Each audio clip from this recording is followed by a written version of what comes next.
Hello and thank you. Thank you for stopping by the Massachusetts Beer Reviews channel of YouTube.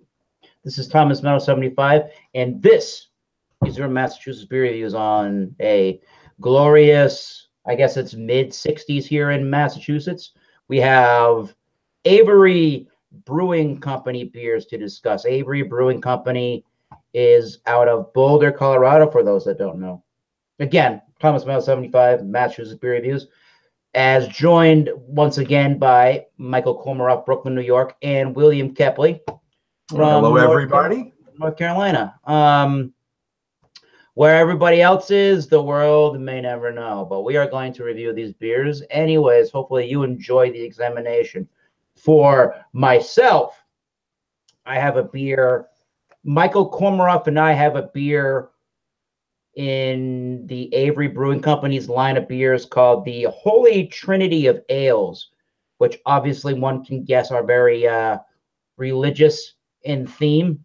And mine is a Belgian, both of ours are Belgian style beers. Mine is called Salvation, which is a Belgian style golden ale at 9% alcohol by volume. And this was bottled on the 9th of January, all the way back in 2016. But at 9%, this should have kept pretty good. What do you have, Michael?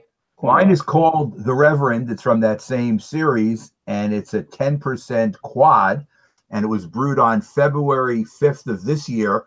And I was telling Eric earlier, it says on the bottom, it's tricky, tricky, tricky, but we'd have to ask the brewmaster what that means. So I don't know what is tricky, but something is. And what do you have, William? William just stepped out for a second. He's got to go get the beer. He's getting his beer. So Avery Brewing Company, as I said, is from Boulder, Colorado, and they were founded in 1993, I believe. And according to their website, averybrewing.com, they did start in 1993. They say since 1993, our brewery has been committed to producing eccentric ales and lagers that defy styles and categories. Our beers are thoroughly American at heart, blending old world tradition and expertise with ingenuity, creativity, and boldness. So there you go. And so apparently their 15th anniversary is the largest percent of. It says in 2008 they created a beer called the 15th anniversary edition. It is the largest batch of 100% Brett beer ever produced.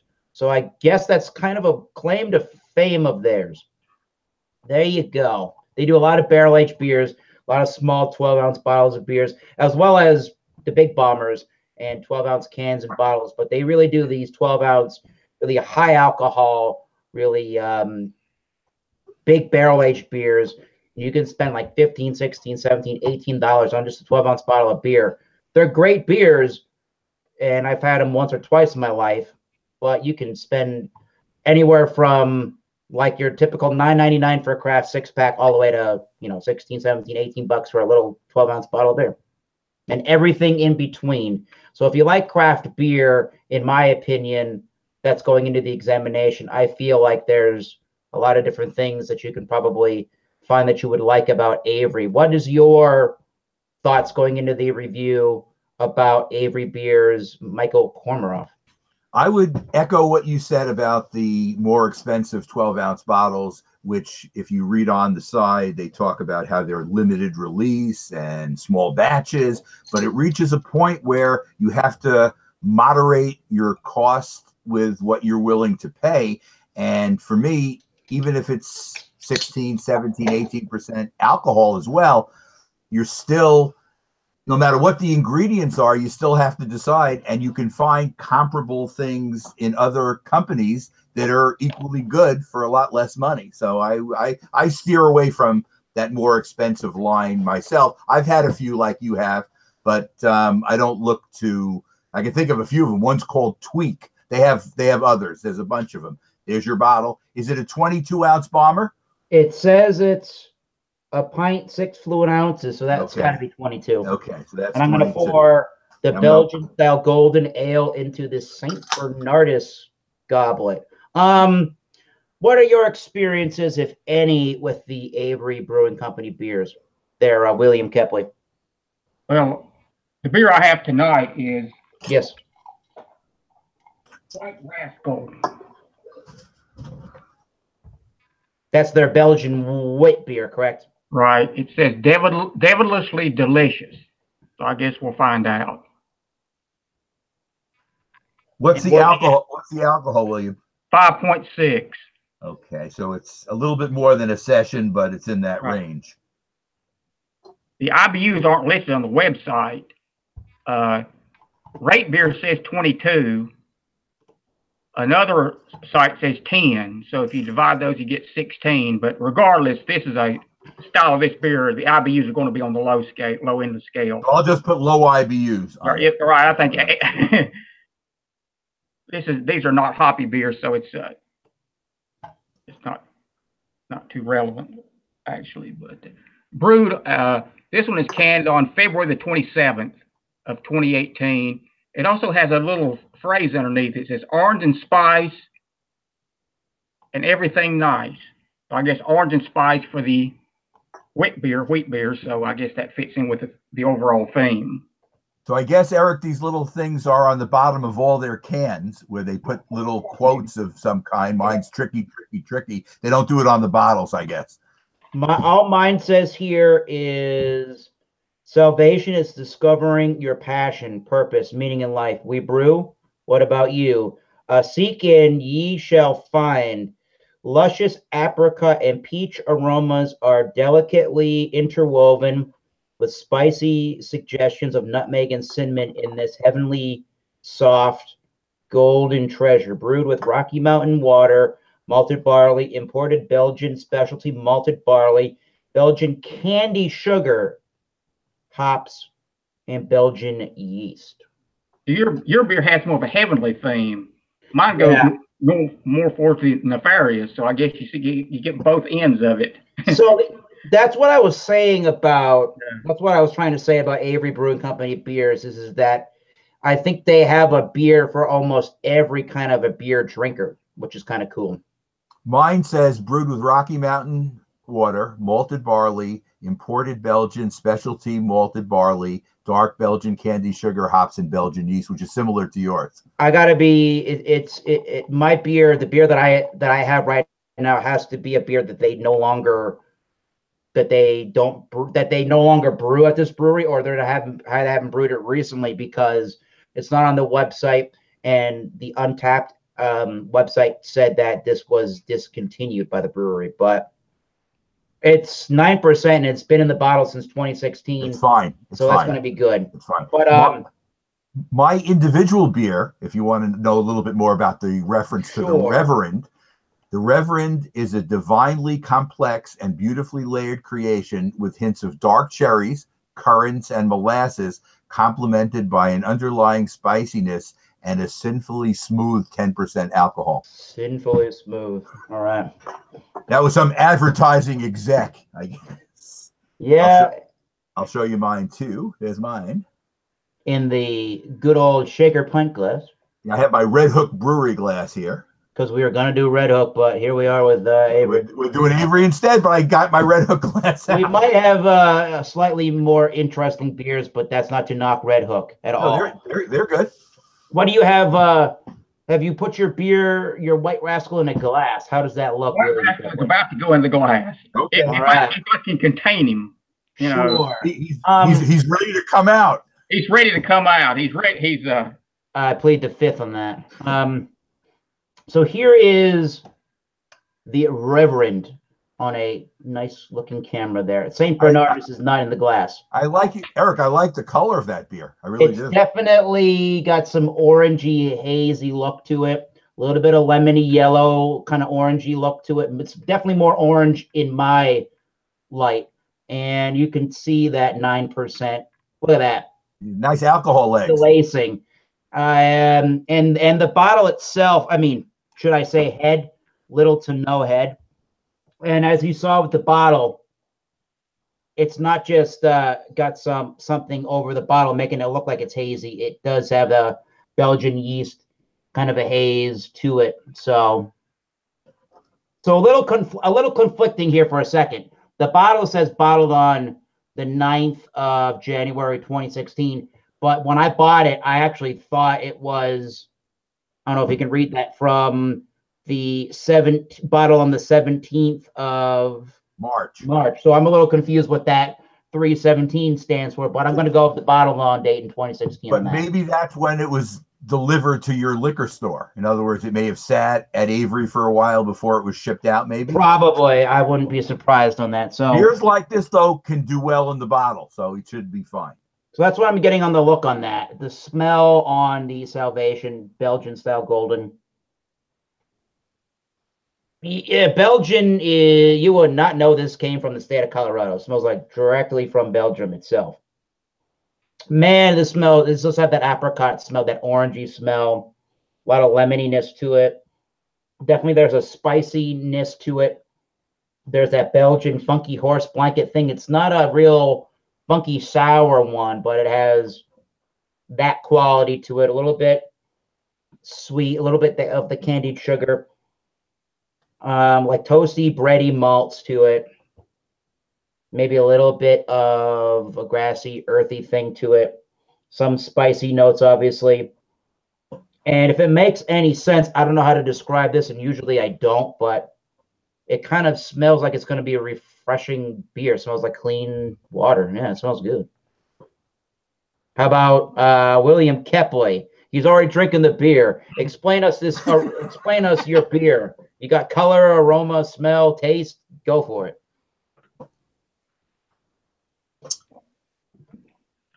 It's hot here today in North Carolina. I had to take a sip. It's a good beer style for the weather.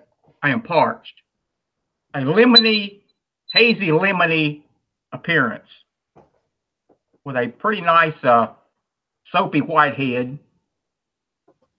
A lot of spiciness on the nose from the coriander, the orange peel, and the wheat. The wheat gives it a spiciness too. But this is really, this time of year is really the sweet spot for these types of beers. Crisp, refreshing, an alternative to maybe some type of a light lager. And it's pretty good. It does have more, I noticed initially, it has more flavor than like a Blue Moon or some of the Blue Moon knockoffs of that. It's a little scale above that. Not my favorite style of beer, but like I say, it's crisp and refreshing. It's doing the job right now. Excellent.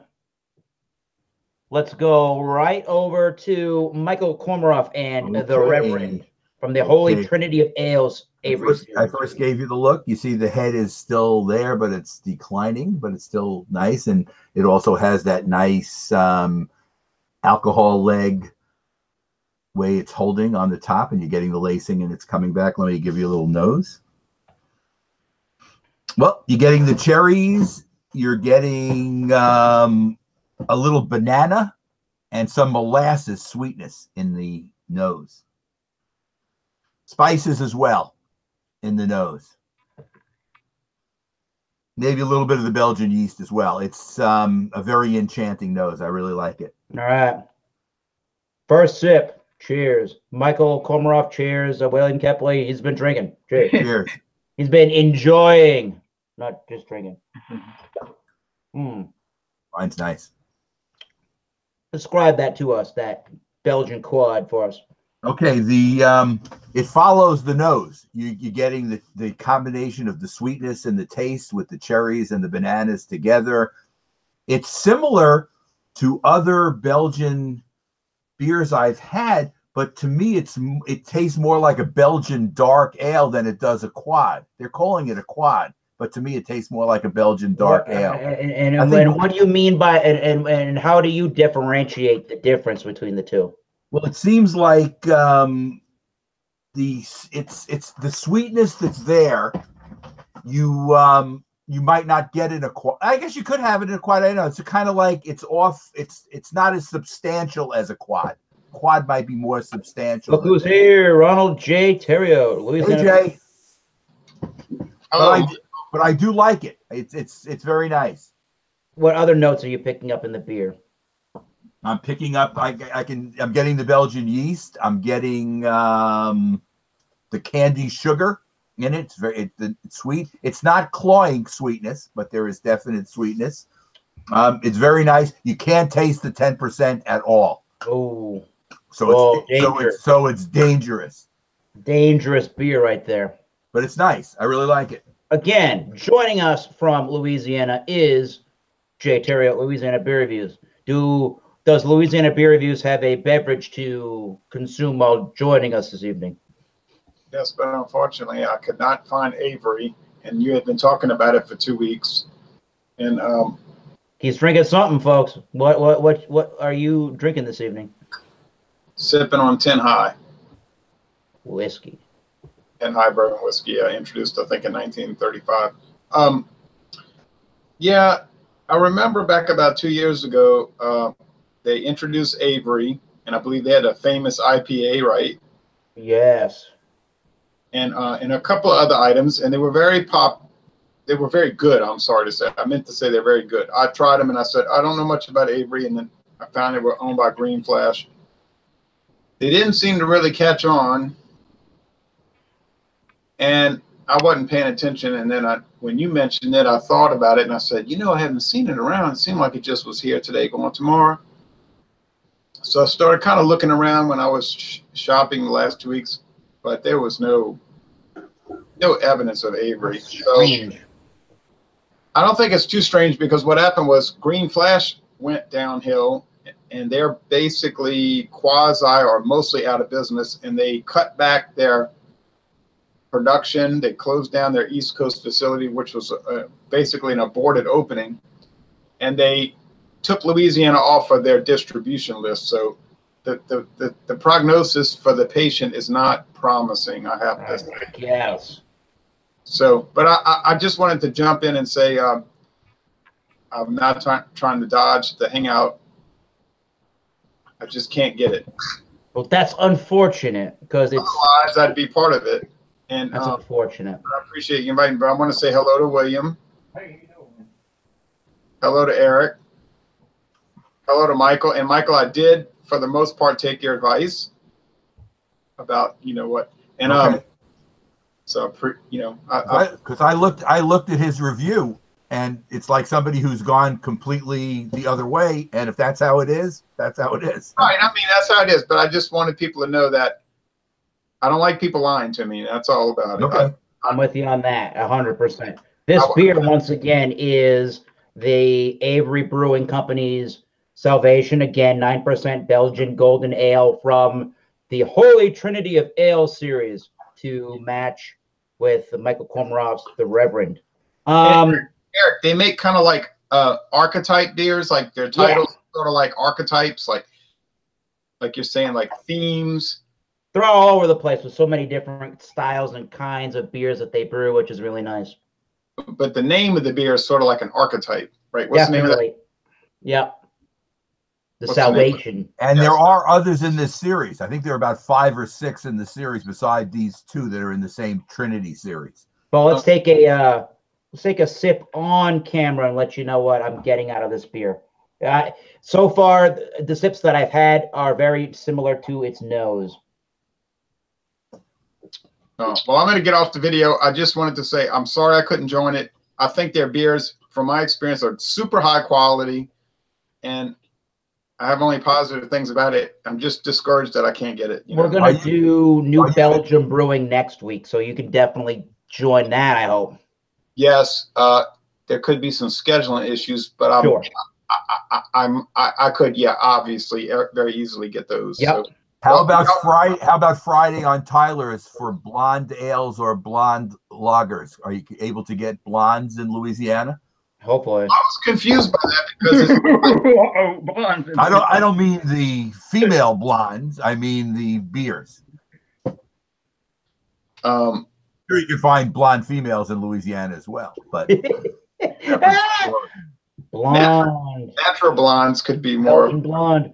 Okay, Eric, I'm sorry. I'll be off in less than 1 minute. I could get those, but I was confused about his hangout topic, because it seemed like to me like he wasn't had not decided if it was blonde lagers or blonde ales, and I was still thinking that it was up in the air, so I had never pulled the trigger on what to buy yet. He said buy either one. He says that some people who maybe can't get blonde ales can get lagers and vice versa. I don't know. Okay, yeah, I think that'd be very easy to pull off. So I'll watch the playback later. Okay. Y'all take care and have a good examination. Jay, thanks for stopping by. Cheers, Jason. Later. I just You're called welcome. you Jason. Sorry. Jason, yeah, that's not, in no way related to my name. All right, well, y'all take care now. Take care, Cheers. Jay. All right. Eric, are there any observers watching us? We have Kent Beer Reviews is watching, Hi, Kent. and we have one other person, and until they chat, no clue. But let's try this again. Let's try to describe the salvation. I've been trying to do that for 10 minutes, Jay. No, I'm kidding. Okay, get it. Okay. So it seems like mine, not that bad. It seems like mine has a higher amount or has more of the alcohol flavor than yours. It is not a huge alcohol note, but it certainly has more heft and body out of the alcohol notes. There is definitely a lot of that apricot and orange, tangerine kind of a citrus note to it. There's definitely that Belgian. It's kind of hard to describe a Belgian yeast, really. This one isn't a souring kind of a Belgian yeast. It almost has, if anybody knows what I mean, it almost has like a minerally kind of a taste to it. Almost like it's almost like well water or something like that. It has that kind of a musty, yeasty kind of a component to it. Definitely has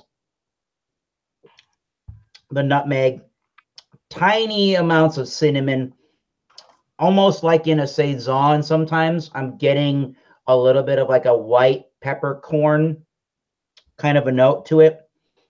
There's just a tiny bit of a chalkiness to it, if you know what I mean.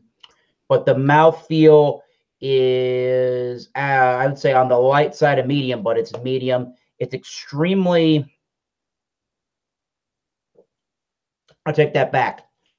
It's got a nice, almost want to say a velvety smooth in a way, kind of a almost creamy in a way, kind of a mouthfeel.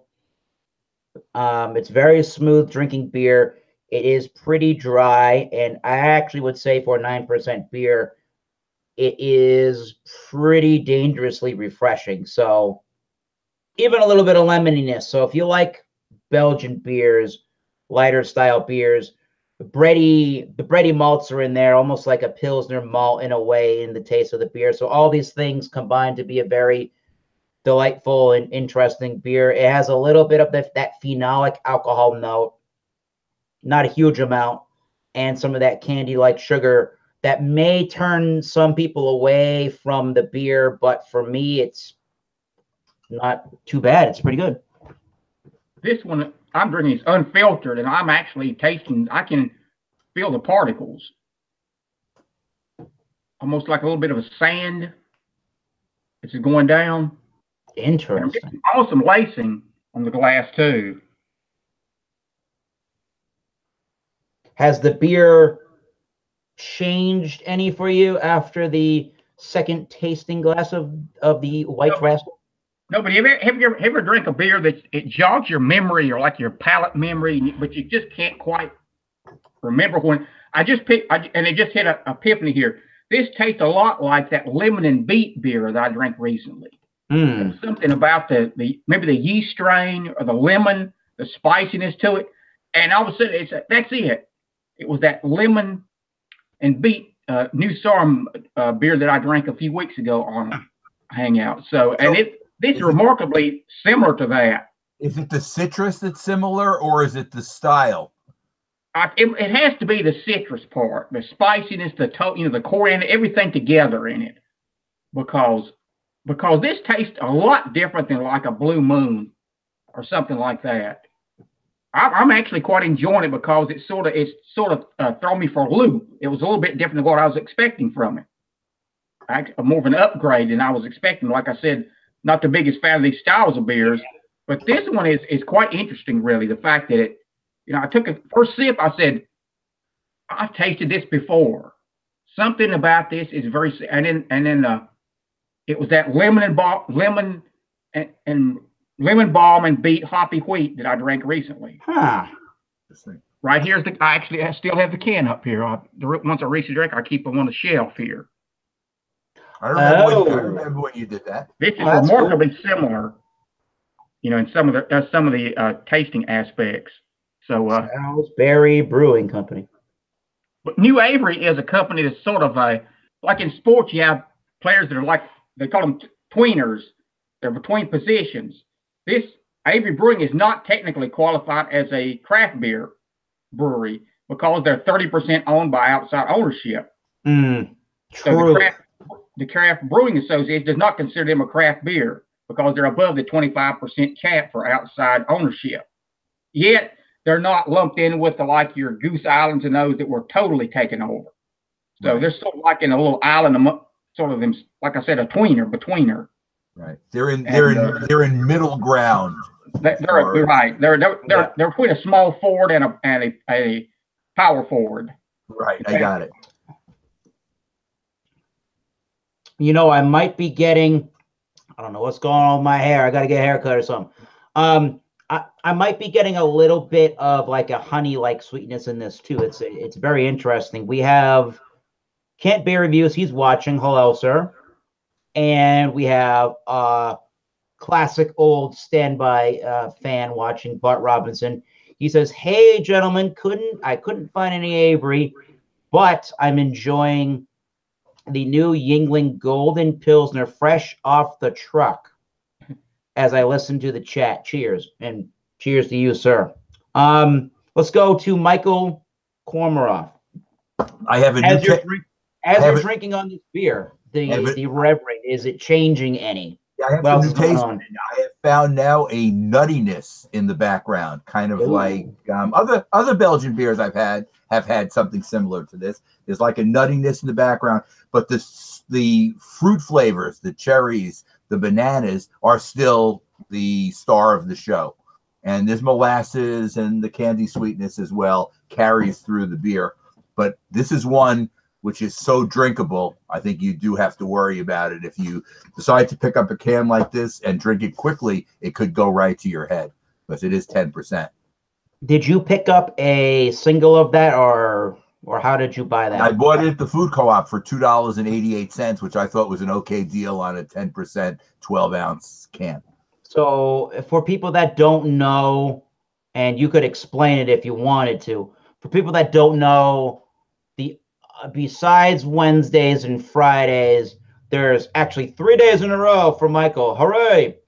On Thursdays, Michael gets together with a bunch of his buddies at his place, and they do pretty much, it sounds like people bring over beers and you do a blind tasting and everybody rates them. Right. It's kind of like a bottle share, but it's only the first Thursday of the month that we do it. So it's only once a month. But I have the situation set up where if people, for whatever reason, can't bring something, I have beers to fit into their slots. So I have them backed up. So knowing the people that go to these once a month on Thursdays, do you think if you put the Reverend from Avery in the mix, people would enjoy it, or do you think their palates might not enjoy that kind of a beer? I think they would. Like I think I've said to you before, it's very mixed male-female. So it seems like Belgian beers seem to do better among females. I don't know why that's true either. The fruity qualities to them, maybe? The fruity qualities and the Belgian yeast qualities. And this is something which I find strange too.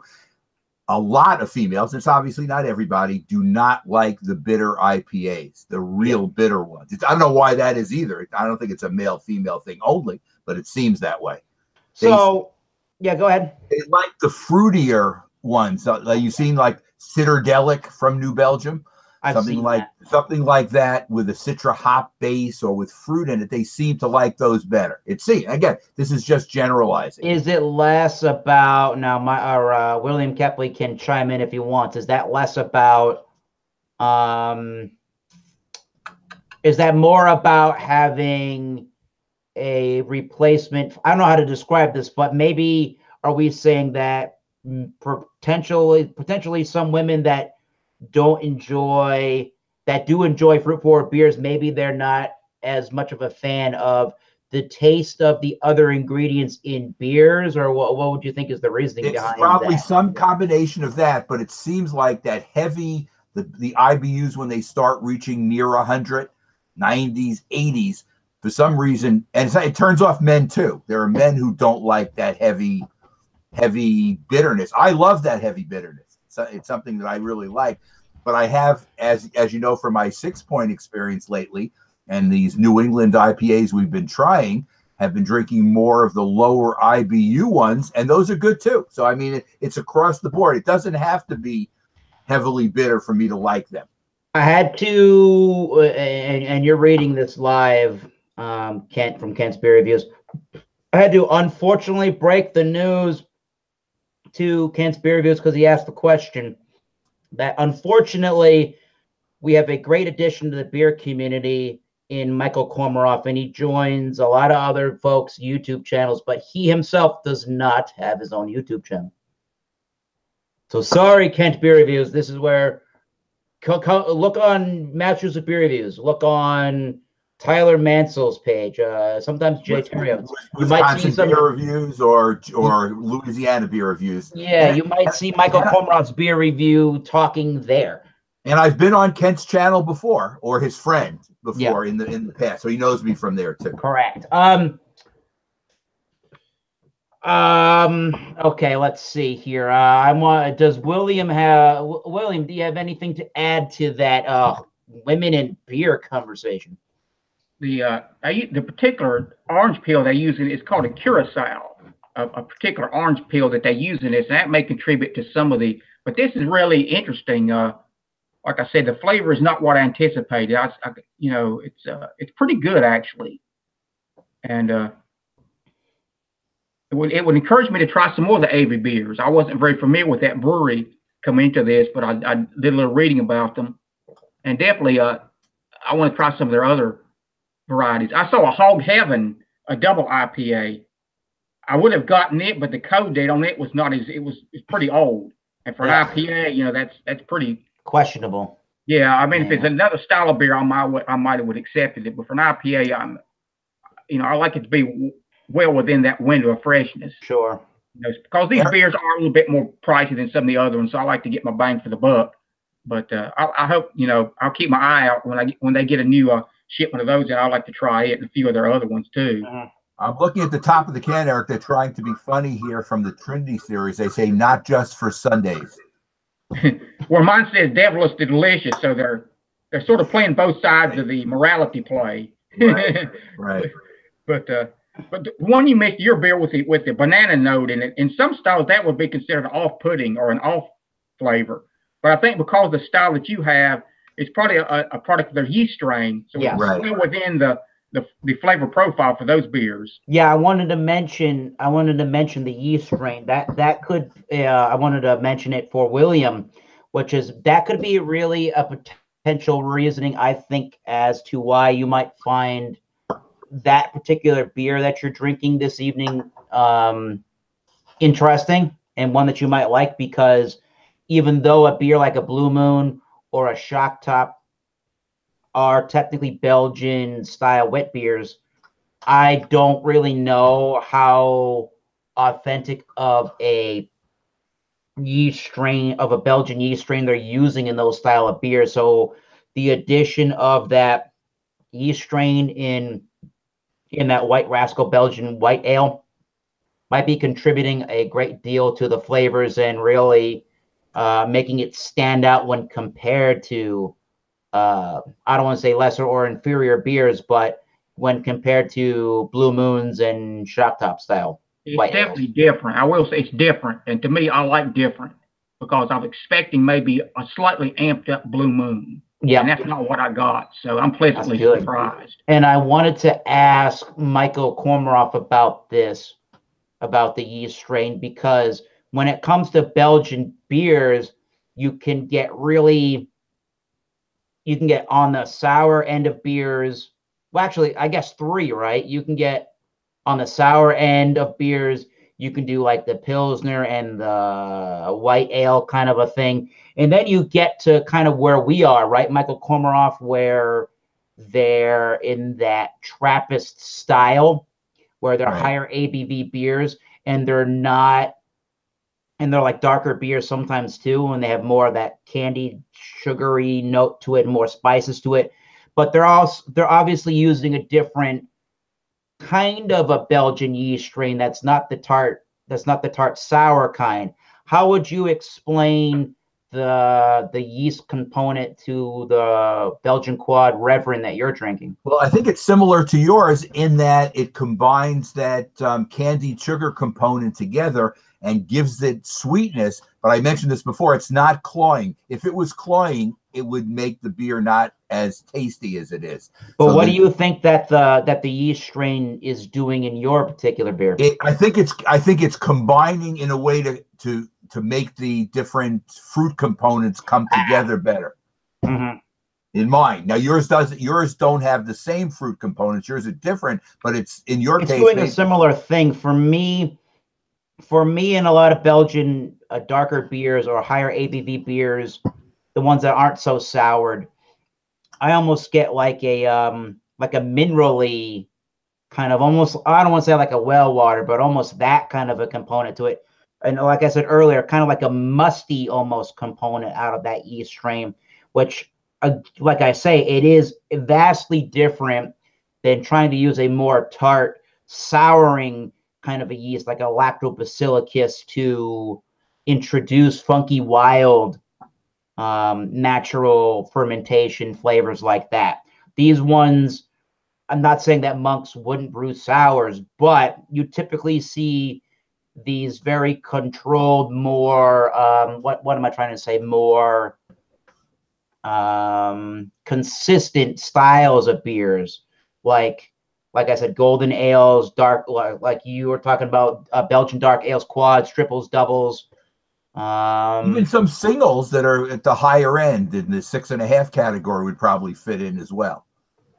Yeah, I mean, not so much of just using a wild yeast strain to have the fermentation happen, and that's what creates your sour, funky barnyard flavor. I'm feeling like, there are various different styles of Belgian beers that one can drink, to range all from fruity to woodsy to sour to tart to having more of a spice, dark bread component, almost peppery spice kind of notes. You can go all over the gamut with these sour or with Belgian beers. And even though the three of us had Belgian beers here this evening, that shouldn't leave you to believe that Avery Brewing Company is a brewery that simply specializes in I keep saying sour, in Belgian beers. Again, like I said earlier, they specialize in nothing in particular. They brew a whole wide array of beers.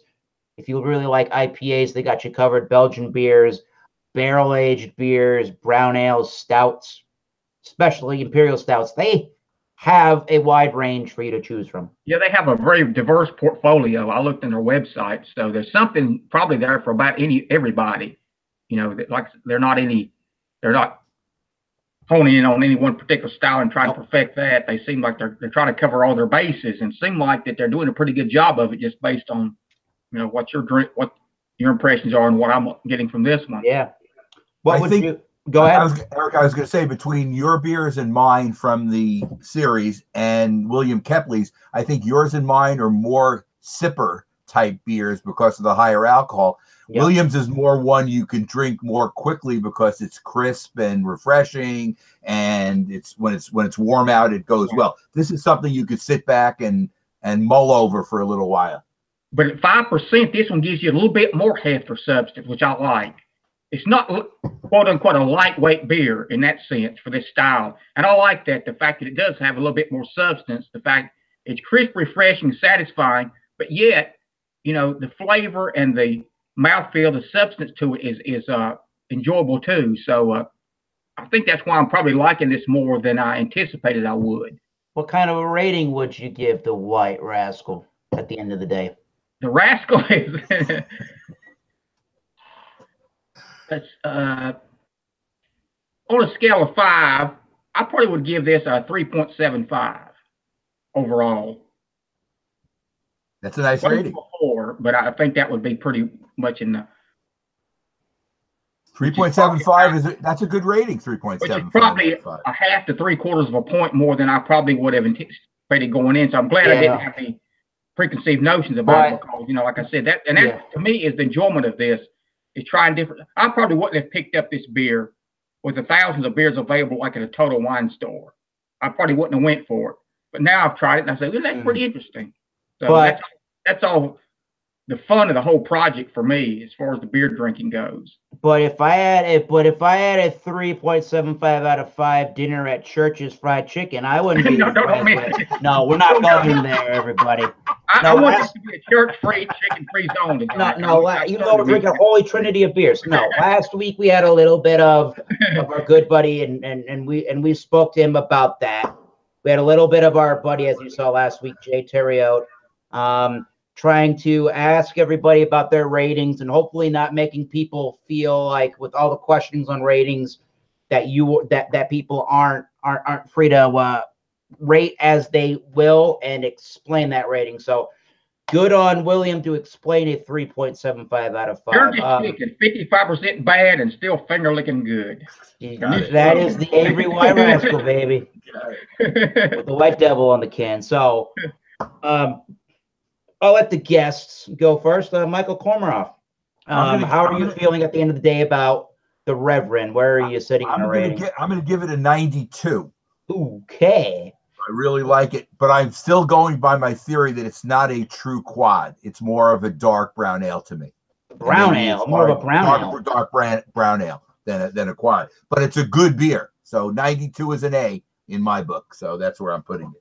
You're just not feeling it with it's. I just don't. It's hard to separate what you're saying about a quadruple. They seem to have more character than this does to me. But again, if this is what they're calling a quadruple, it's still a fine dark brown ale to me. Still good. Yeah. All right. So Salvation. Where does it fit on the scale? Am I internally saved? Let's see. Might take another sip to decide.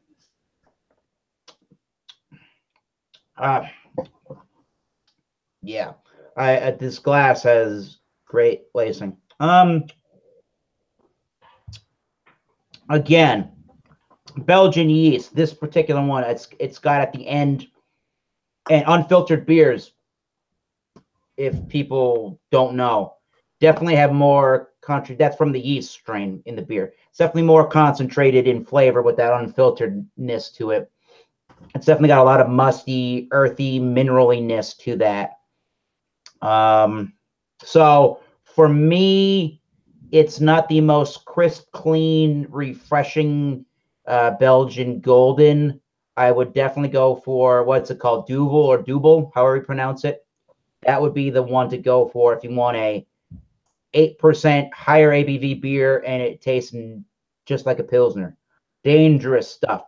This one's got a little bit more body and a half. For me, I can see how it's very similar to Michael Kormaroff's Reverend, where this tastes like it's using different malts in the beer. Like it's almost like more like a Pilsnery malt to it, or just some lighter straw-colored malts just to lighten up the body of the beer, and they obviously lighten up the ABV by 1%. So yeah, I'm like wanting to give it a 90, and I want to give it an 89.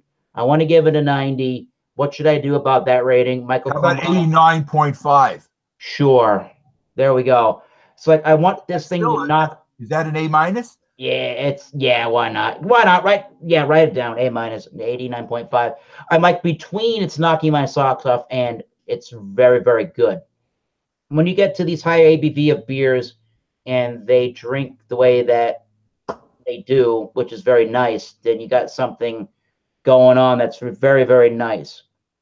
A little bit of a champagne-y like effervescence, but again, it's pretty velvety smooth. Got that earthy yeast strain, got the nice spices. It's got a candied sugar, But as Michael was saying about these yeast strains, the yeast strain is working very nicely to keep the beer from being too overly cloying. Both of our beers definitely were not the biggest of hop bombs, but all the other spices with the I think the hops maybe creating a little bit of a fruity character to it. We definitely got some beers here this evening between all of us that do exemplify the various different brewing techniques out of the country of Belgium without being souring in any way. So 89.5, it's kind of knocking my socks off, but in general, it's just a very excellent tasting beer. Where if it was a bigger beer, had more spices or more malts in it, maybe it will get a higher rating if it was more complex. But for what it is fantastic beer. So, final thoughts on Avery Brewing Company. Let's see, William Ketboy, if we didn't get to those thoughts already.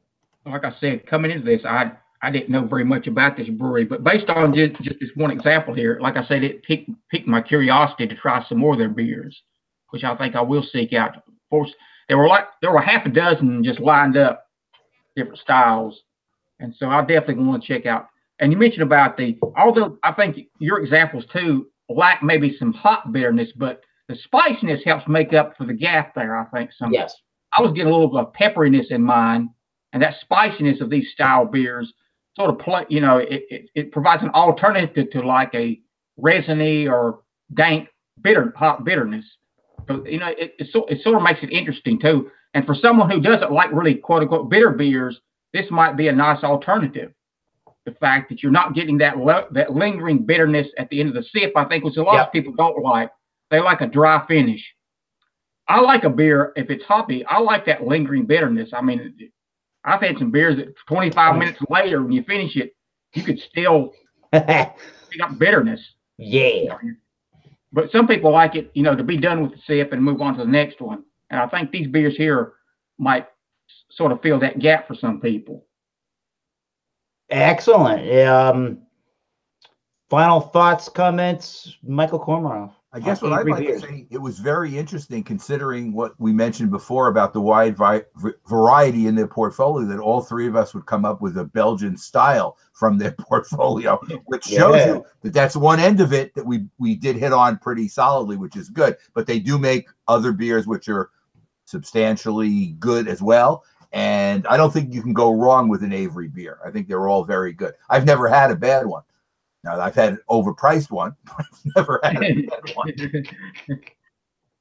one. I'm just going to leave it at Michael Kormaroff pretty much said everything that needs to be said about these beers. They make so many different beers. If you can't find a beer, they even make a really good, is it a German or a Bohemian style Pilsner? They even make a really good Pilsner beer. So you're going to find a beer for every kind of a style of beer drinker that there is out there and for all of your tastes. And if you can't find a beer that would suit your taste, your taste profile as a beer drinker from Avery Brewing Company, I don't believe you, because they have so many different beers at so many different price points. Crafty beers too, like I said, Pilsners and white ales and simple brown ales, and a really nice, like 6%, maybe 5.5, just easygoing stout. So they got stuff to try. And speaking of all these Belgian beers, throughout the course of the next several weeks and even going into the second week of July, we got some more Belgian beer examinations. So stick around for those in the coming weeks. Next week is going to be an examination on the new Belgium Brewing Company. So come to that. John Anilli is running late. He's going to join us after we go off. He does have an Avery beer. Oh, boo! Well, I guess maybe his job kept him longer. He'll tell you why when he comes on. Yes, but anyway, job Anil. All right. Whatever. So we're gonna do. I almost said Belgian. So we're gonna do the new Belgium Oh my God! See, Belgian theme, New Belgium. They make some good Belgian beers too. I have a IPA, and then the following week in this hair, and then in 2 weeks we're gonna do the 2018 version of summer seasonals, people. So grab a summer seasonal. Let's do another look. We seem like the Wednesday night community always does a look at summer seasonals, but let's do another one. So many beers come out throughout the course of a year. Let's drink one and try one. So I'm going to say until next time, keep tasting these great beers. Cheers, everyone. Cheers to Michael Komarov. Cheers to Eric and William Kepley. Cheers to Bart Robinson. Cheers to Camp Beer Reviews. We'll be seeing off air John Anele, and I guess most of us will see you Friday for Tyler Mansell channel of YouTube show. Cheers. Take care, Eric.